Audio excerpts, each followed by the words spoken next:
Let's take a moment to familiarize you with the basic parts of the gauge.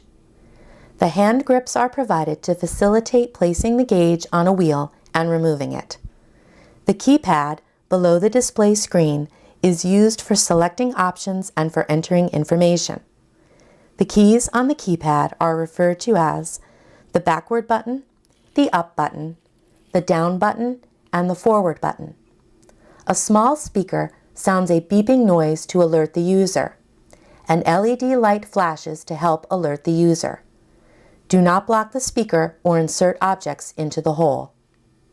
On the top of the gauge, you will find the trigger that is used to begin a measurement.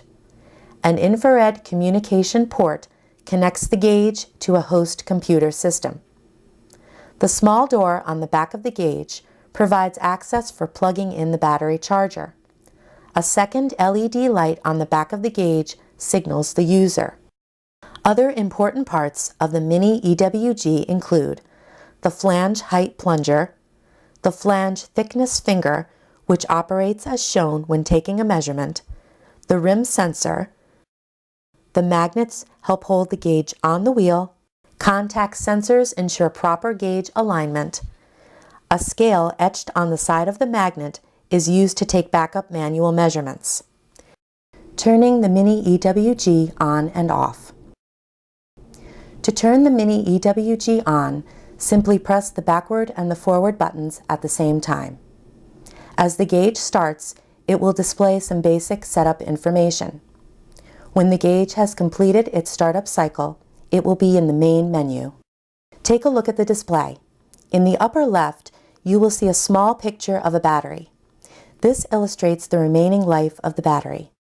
If the image is solid, the battery is fully charged. If the battery image is simply an outline, the battery requires a charge.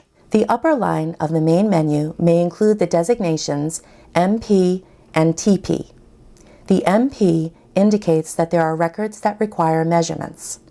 The TP code indicates that there are measurements to be transmitted from the gauge to a host computer. To turn the gauge off, first make sure you are in the main menu. Press the forward and backward buttons at the same time. Push the forward button to confirm. Navigating the menus.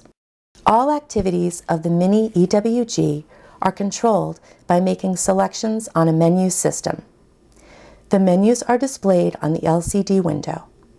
For menu displays, you will see 3 lines of text. The top line displays the current menu title. The 2 other lines will display menu choices, actions to be taken, or specific wheel information. The up and down buttons scroll the menu up and down. The vertical scroll bar on the right shows where you are in the menu. An arrow on the left side of the display points to the active menu choice. The forward button will activate the current menu choice, leading either to another menu or to a set of actions to be taken. The backward button will return the gauge to the previous menu.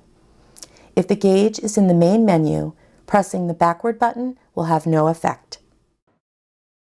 Adding a record. The MiniEWG treats each locomotive as an individual record. Wheel measurements are stored as part of the record. To collect wheel data, you must first enter the appropriate information for each record. In some wheel shops, record information may already be entered using a remote connection. This lesson covers how to manually enter a new record. On the main menu, scroll to Record Manager and press the forward button.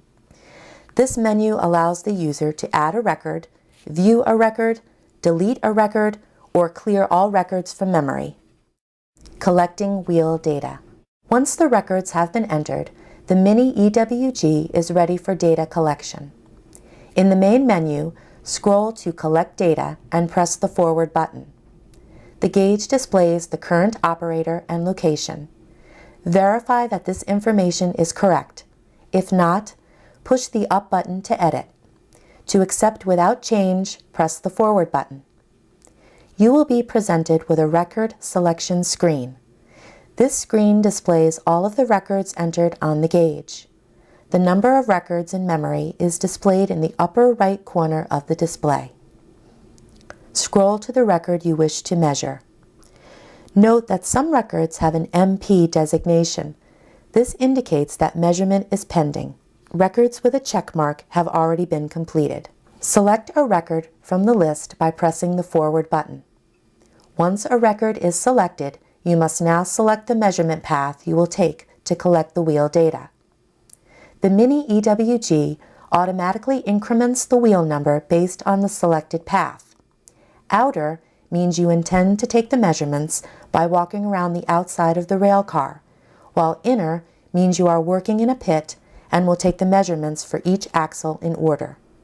It can sense when it is properly aligned. It will not take a reading until it senses that it is mounted correctly. When properly seated, press the trigger. The MiniEWG will display a message indicating that it is taking the measurements. When complete, it will sound one long beep and flash the red LED one time. The measurements for flange thickness, flange height, and rim thickness will be displayed. You can accept the measurements by pressing the forward button, abort the measurement by pressing the backward button, or enter a manually taken measurement by pressing the up button. When you accept the measurements, the gauge will then prompt you to place the gauge on the outer face of the wheel to measure the reference groove. Once on the wheel, press the trigger again.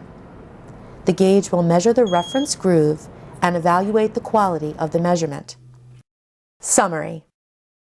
This brief video has provided an introduction to the basic operating features of IEM's Mini Electronic Wheel Gauge. Use of this video, in conjunction with other aspects of the overall training program, will help you to better understand the proper use and care of the MiniEWG.